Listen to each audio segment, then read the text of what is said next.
शिक्षण ही केवळ पदवी घेण्यापुरती मर्यादित प्रक्रिया नसून ती आयुष्यभर चालणारी साधन आहे. आयुष्यात कधीही शिकणं थांबवू नका. अगदी अखेरच्या श्वासापर्यंत नवीन गोष्टी आत्मसात करत राहा. बदलत्या तंत्रज्ञानाशी जुळवून घेत स्वतःला सतत अद्ययावत ठेवा, कारण सातत्यानं शिकणारेच समाजात सकारात्मक बदल घडवू शकतात. ज्ञानासोबतच मूल्य, नैतिकता आणि माणुसकी जपली तरच खऱ्या अर्थानं यशस्वी जीवन घडतं, असं डॉक्टर बाबासाहेब आंबेडकर तंत्रज्ञान विद्यापीठाचे निबंधक डॉक्टर अमित शेष यांनी केलं. जयसिंगपूर येथील डॉक्टर जे मगदूम फार्मसी महाविद्यालयाच्या पहिल्या दीक्षांत समारंभात ते मुख्य अतिथी म्हणून बोलत होते.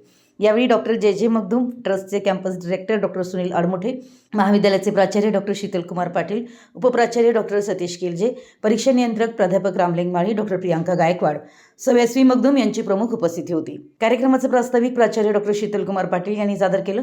यावेळी डॉक्टर सुनील अडमोठे यांनी प्रमुख पाहुण्यांचा सत्कार केला. महाविद्यालयात विद्यार्थ्यांच्या सर्वांगीण विकासासाठी दर्जेदार शिक्षणासोबत संशोधन, कौशल्य विकास आणि उद्योगाभिमुख प्रशिक्षणावर विशेष भर दिला जातोय, असं वक्तव्य डॉक्टर सुनील अडमोठे यांनी केलं. तसेच महाविद्यालयातील माजी विद्यार्थ्यांनी GPAT, नायपर आणि गेट यासारख्या राष्ट्रीय पातळीवरील स्पर्धा परीक्षांमध्ये उल्लेखनीय यश मिळवून महाविद्यालयाचा गौरव वाढवल्याबद्दल प्राचार्य डॉक्टर शीतलकुमार पाटील यांनी आनंद व्यक्त केला. या कार्यक्रमात औषध निर्माण क्षेत्रातील उत्तीर्ण विद्यार्थ्यांना पदवी प्रदान करून त्यांच्या शैक्षणिक यशाचा गौरव करण्यात आला. विद्यार्थ्यांसह त्यांच्या पालकांमध्येही विशेष आनंदाचं वातावरण पाहायला मिळालं.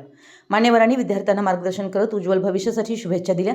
या कार्यक्रमाला संस्थेचे चेअरमन डॉक्टर विजय मगदूम आणि vice chairperson advocate doctor Sonali Magdum यांचं मार्गदर्शन आणि शुभेच्छा लाभल्या. प्राध्यापक ऐश्वर्या पाटील यांनी सूत्रसंचालन केलं. या कार्यक्रमाचं आयोजन प्राध्यापक सौरभ समडोळे, प्राध्यापक प्रणील तोरसकर, प्राध्यापक शुभम पाटील, प्राध्यापक विनोद पाटील, प्राध्यापक प्रतीक उगारे, प्राध्यापक रोहन लाटोडे, प्राध्यापक स्नेहल पाटील यांनी केलं. मराठी एस न्यूजसाठी जयसिंगपूरहून संदीप अडसूळ.